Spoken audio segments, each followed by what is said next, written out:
Welcome to The American Dream, a show that started right here in San Diego, America's finest city, that now spans positive media all across the country, real stories in real neighborhoods. Hi, I'm your host, Craig Sewing, and here's The American Dream. Welcome to The American Dream, a real show, not a reality show. The real estate, the lifestyle, the culture. It's not just about what you're living in, but the community you're going to live in. Here's The American Dream.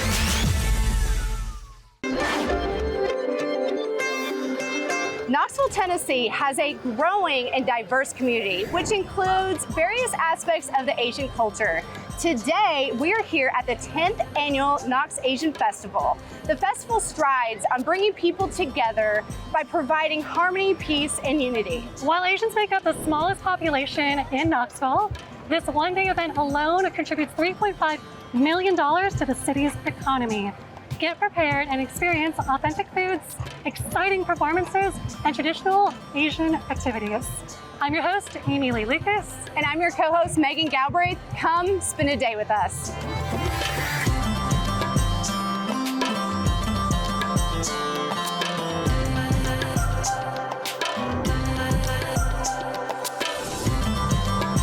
Before I moved to Knoxville, I actually lived in LA, and I loved getting some shaved ice.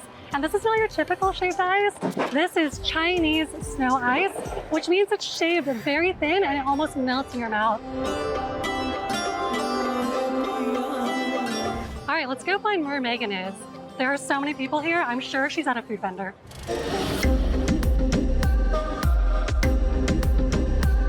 We are here with Leroy, one of the founders of the Knox Asian Festival.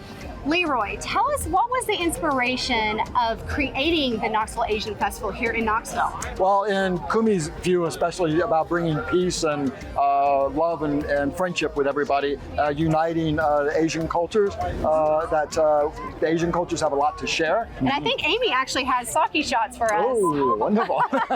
Cheers to 10 years. Cheers to 10 years. Kumi. Growing up in Knoxville, it has been very fascinating seeing the Asian culture grow over the past couple years. From opening up of restaurants and business and starting festivals just like this one, the Knox Asian Festival. As someone who moved here from California, this is an amazing place to raise a family and find a community. Now we are going to show you one of our favorite Thai restaurants, Jai Di. We call this the Pad Thai. It's a Pad Thai very popular in Thailand. It's the first favorite in Thailand. We make chicken for you today, Pad Thai chicken. We make and on top with the peanuts. Oh, the flavor is so good. And now we are down at the amphitheater to watch our host and my best friend, Amy Lee Lucas, perform the dance Sabli.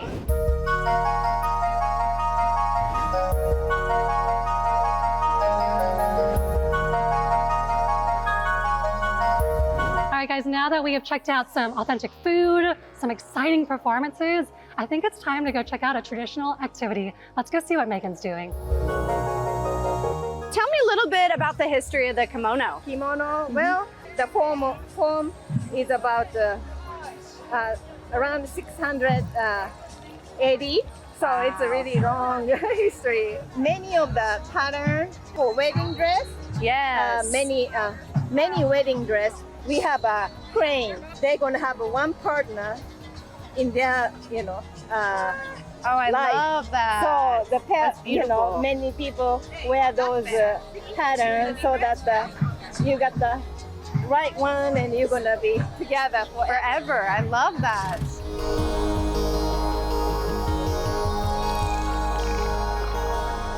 Tea ceremony is least like 40 minutes. The longest one is like 4 hours. 4 hours, something like that. You have to sit down like this, look, the tea ceremony. But 4 hours, you can get the dinner too. That's why, super long. Bow you and me. And then let's take green tea, pick up by your right hand, put on your left hand, turn twice clockwise, 1, 2, sip just a little bit, She's going to ask you, how is the green tea? Then maybe you have to ask. Good? And then take your time.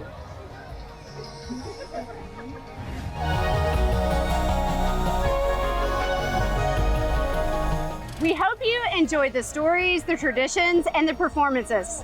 Stay tuned for more incredible content. And until we meet again, keep exploring, keep learning, and as always, keep dreaming.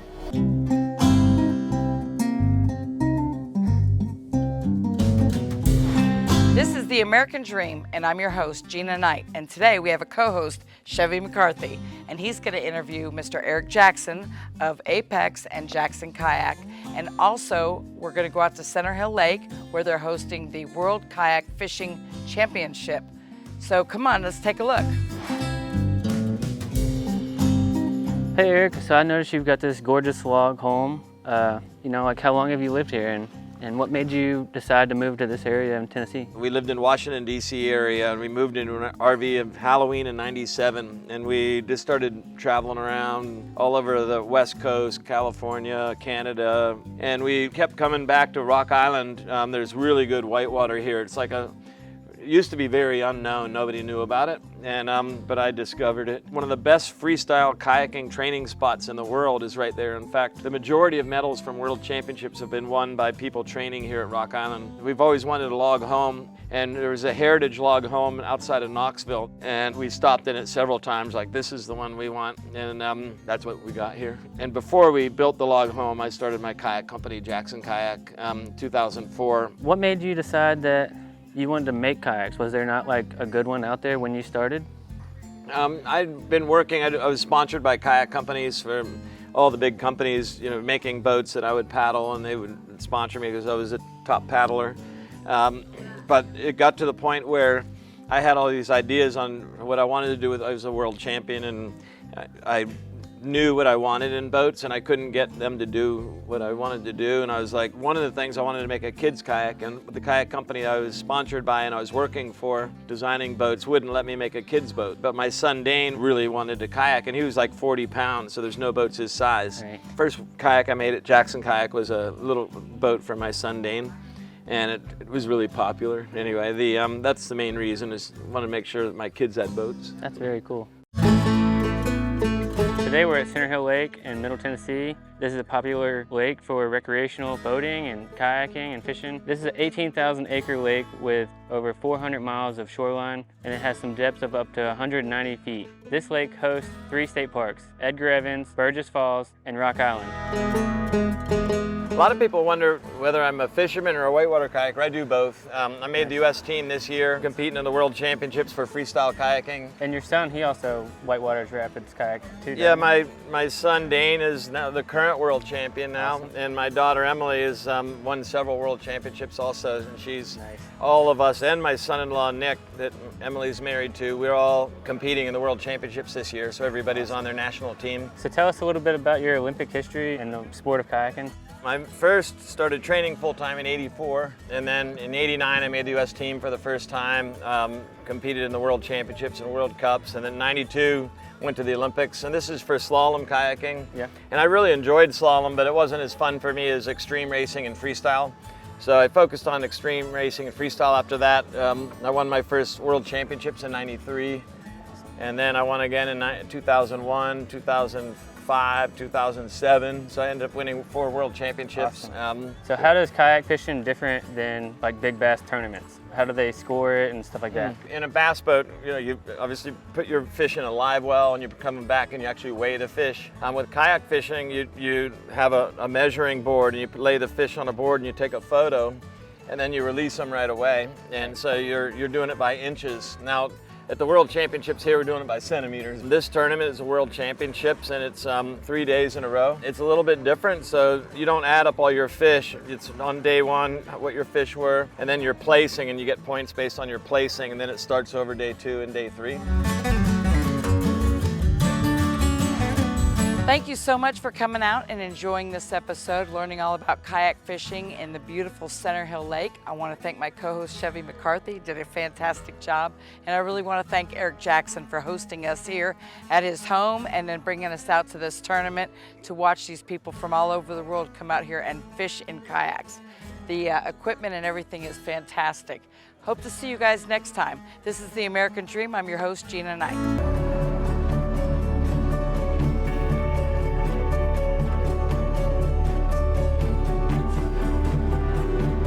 Hey everybody, thank you for joining me today. Shannon Foster Boleen, real estate broker and lifestyle expert, here with Todd Witcher of Discover Life in America.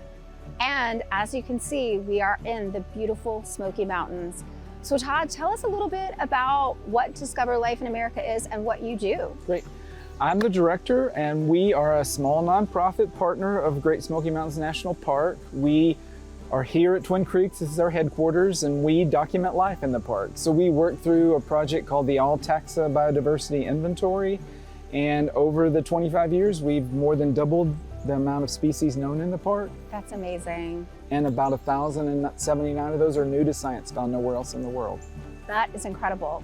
Well, I am so excited to be here. Thank you for the t-shirt so I can be a supporter. So let's go discover some more life. All right.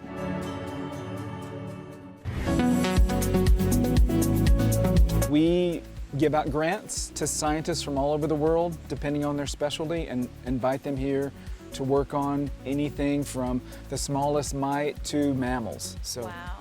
I'm personally really fascinated by the fireflies. We have 19 species of fireflies in the park. Some light and some don't light. But of course, the famous firefly here in the park is the synchronous fireflies, which synchronize during June, during their mating season, and people come from everywhere to see them. Well, you told me that you have some specimens that we can actually look at. You have documented. So you want to go take a look at those? Let's go look. Okay, let's do it. These are examples of some of the fireflies we have in the park. So are there populations in the park that are on the decline right now that we should know about? There are. We have a lot of species on the decline globally, and even some of those in the park. Some of our pollinators, some mammals, anything affected by, too many visitors or human development, human encroachment, like the least weasel. It's a small mammal we'll look at. Yeah, let's do. This is, I think, one of the smallest mammals in North America, and it is a little carnivore that feeds on lots of different animals in the park and outside the park. But it is something that we don't see very often. They're just on a steep decline. And then you mentioned some butterflies and pollinators. So I would love to take a look at some of those and talk about that too. A lot of our pollinators are in trouble, even in the park. And that includes bees, moths, butterflies, flies are a big pollinator, beetles are a big pollinator, and a lot of those are on the decline. So if we were going to give people 2 or 3 tips that they could enact in their life at home, what would those things be? What would you start with? Yeah, I would say, first of all, invite nature into your home, create spaces that are habitat for pollinators, like this meadow we talked about. Right. Stop doing things to deter nature, like spraying chemicals, spraying herbicides, pesticides, and then just not be afraid to have some of the animals live in and around us, because biodiversity is going to be preserved only if people sort of take the opportunity to let them live nearby. Right. Thank you for joining me today. I hope you've learned as much as I have, and that now when you look around you at nature or your backyard, you see it with a different lens, how many species there are, and the work that you too can do to protect and enhance our beautiful, beautiful environment. I hope you have a chance to come to the Smoky Mountains. I know you'll love it here. If you come visit, remember to leave it like you found it and enjoy your time in this great space that so many creatures besides us call home. Hi, I'm Angie Cody with American Dream TV selling Knoxville, and today we are here in Farragut at Dog Days. Dog Days is a 3-day aquatic event for dogs. They will jump into approximately 27,000 gallons of water. They will be judged on how high they can jump, speed. So this is a fun, family-friendly event. So I am actually one of the main sponsors of Dog Days. And this is my 3rd year sponsoring this event. One of the reasons why I do sponsor this event is I love dogs, and also I live in the Farragut community, and I always like to support events within my community. Looking forward to you seeing the rest of what we have to offer here today. Okay, so we are here today with Steve. You are the event coordinator. Tell us a little bit about your role. Well, I'm the executive director of Shop Farragut, which is a program of the Farragut Business Alliance. Okay. This is one of our community events and one of our larger ones that we do to help give an opportunity for local businesses to get out there and get their face out into the public and take them outside of their brick and mortar businesses, much like yourself. Yes, The idea was to build an event that was, at the time, 7 years ago, associated with the new pet store that came into town. Okay. And I asked him, I'm looking for an event. What do you think? What can we do to bring people in to know about a pet store? And he said, I heard about this thing where dogs jump in a swimming pool. Totally unfamiliar, but I said, let's do it. Right. And so this is actually a sanctioned regional, which leads to the World Championships for Dock Dogs International. Every year, the World's Championships are televised from a convention center in a different city across the United States by ESPN television. That's so cool, right here in Farragut. We do it up big. Yes, you And do. so I've took a good chunk of this parking lot here at Village Green Shopping Center. Hopefully people are having fun. I think they are having fun. It's always a great event. Speaking of the parking lot, we have everything from children's rides and, of course, food vendors. There's mimosas on Sunday mornings. So Oh, yep, I know It's about a those. whole weekend affair every year, the second weekend in August. Well, you do a great job, and it was so nice talking to you, and can't wait for next year's event. Absolutely.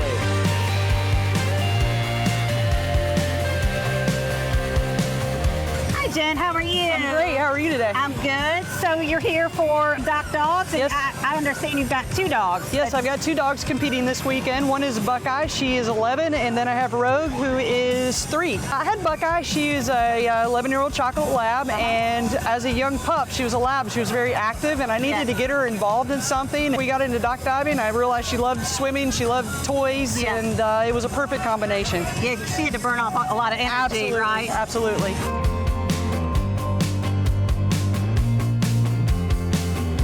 We are here today with Becky, and you actually have 2 dogs here, don't you? I do. I have Freddie here. She is a 5-year-old English Springer Spaniel, and then I have my Golden Retriever. This is his very first competition. Now, how long has Freddie been participating in Dock Dogs? It was before she was 1, so we've been doing this for about 5 years. So she was like a little toddler. Yeah. So about how many competitions a year would you say your dogs participate in? We try to do at least 4 competitions. We've got the 2 here in town, and then we travel. All righty, Freddie, come here. Let me good luck this weekend, girlie. Thank you so much. You're for letting us welcome. talk with you, and good luck this weekend. Thank you. Thank you.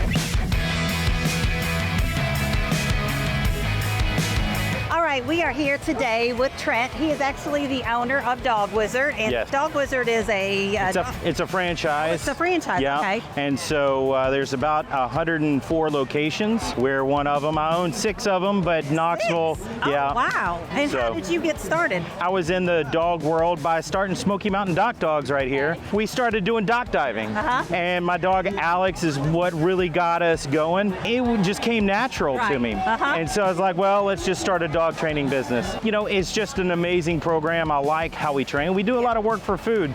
This is Bailey right here. I've got his kibble right here. Yes. Good job. Thank you so much for taking You're welcome. time out of your day. No problem. With us, we really enjoyed it. Thank you.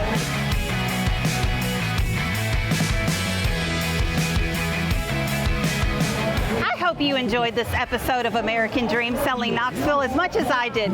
It was so fun to watch these dogs, and plan on coming next year. You don't want to miss this fun event.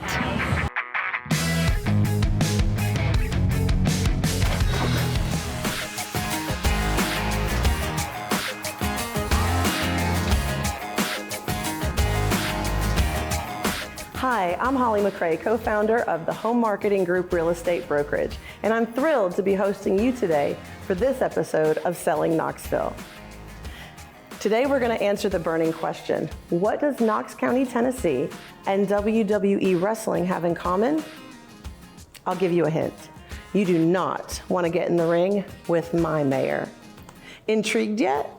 Let's go learn more. Come on.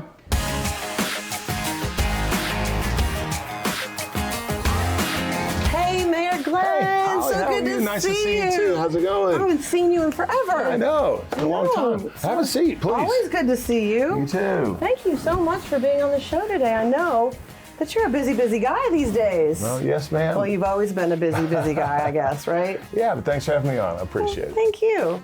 So let's go ahead and get it out of the way, Mayor Glenn. All right. Because the first thing everybody always asks me about you is, how tall is that guy? So let's get it out of the way for everybody who just had that thought. I'm about 6'8". Now, gotten a little Not older, short. so I'm maybe have compressed a little bit You down might to be 6'7", but I'm 6'7" 6'7", and a half. 6'8", yeah, something like that. Wow. Yes, All right. Yeah. So in the mid to late 90s, you had some exciting stuff going on. Tell us a little bit about that. Sure. I was in WWE. I started there in 1995. I spent 3 or 4 years trying to get there and was fortunate enough to sign a contract with WWE in 1995. Was there for 2 years, not having a whole lot of success, but that's still the major leagues of professional wrestling. Sure. So pretty happy to be there. And then in 1997, I got the opportunity of a lifetime, the big break when this character Kane was created for me. Wow. Kane is the half brother of The Undertaker, who is the most iconic character in WWE history.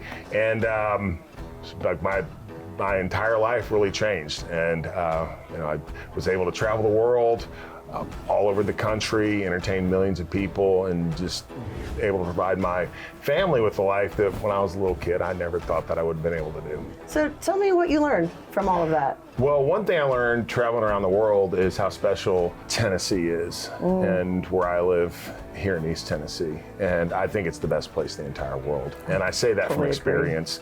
I'm pretty biased, but still, I got to see, I've been on every continent except Antarctica. And I've been every 40 countries, every place from Argentina, Australia, to basically A to Z all the way around the world. And this place is very special. So why run for mayor? What made you decide to do that? The only ceiling that you have, all right, on what you can accomplish, in many cases your own imagination and how hard you're willing to work to get to where you want to go. And that's been the story of my life. And that's, to me, the most special thing, the most exceptional thing about our country. It's the American dream, all right? And I'm a product of it, huge beneficiary. For me, it's all about jobs, education, and we also talk a lot about recreation. Sure. But when I talk about jobs, I'm not talking about just jobs. I'm really talking about pathways to great careers. Right. And that actually, there's multiple components to that. Of course, we're a business-friendly area. Tennessee has done remarkably well in this. In that arena, so it's fostering the companies that are already here and creating an environment in which they can grow, as well as a place where people want to come and locate their businesses. Right. Well, wow.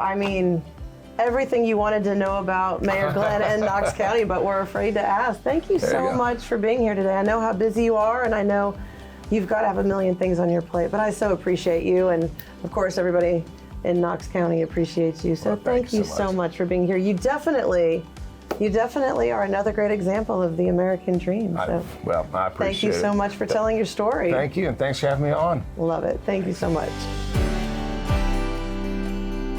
Well, there you have it. Now you know what WWE Wrestling and Knox County, Tennessee have in common. Mayor Glenn Jacobs. And we're all so proud of that. I'm Holli McRae. Thank you so much for joining me today. And until next time, go out and chase your American dream.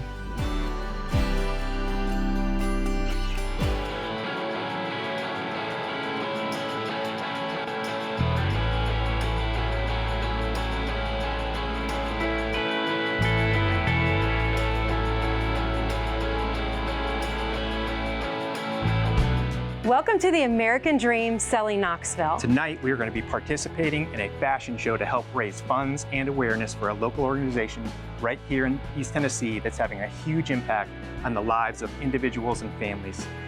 Let's go pose for Parkinsons.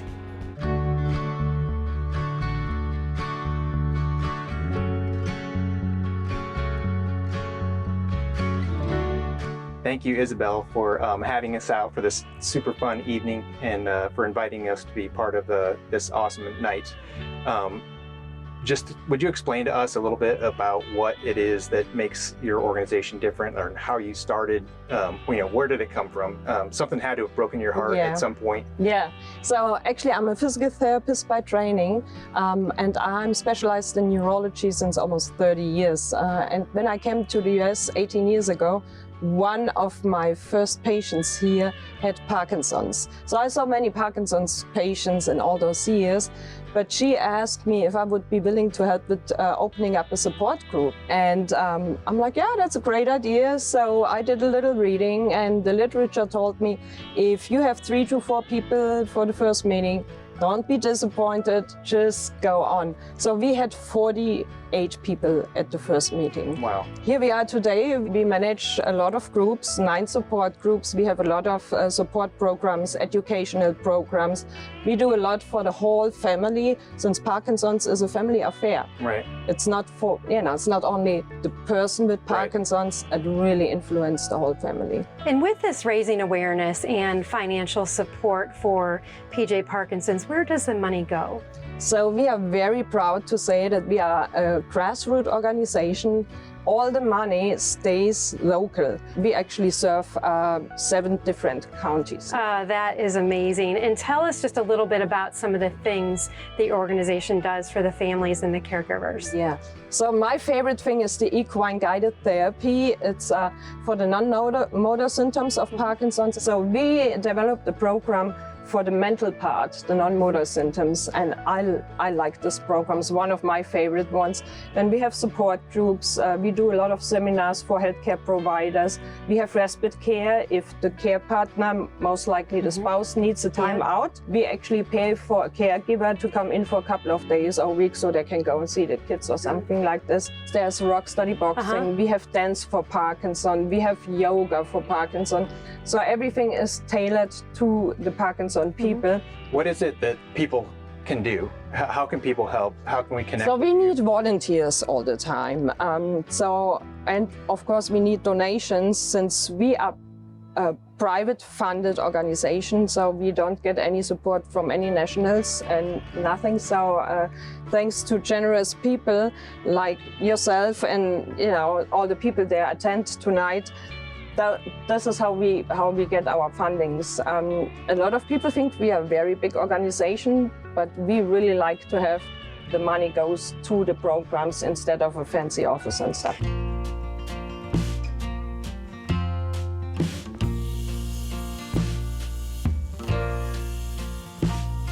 My name is Jim Cook, and this is my beautiful wife, Jennifer Cook, and we'll see you next time on The American Dream. Well, I hope you enjoyed today's show, produced from America's finest city, but shot in the heart of your neighborhoods. Don't forget positive media when the world really needs it. Follow us on social media at The American Dream TV. See you next time. In the meantime, cheers to your American Dream.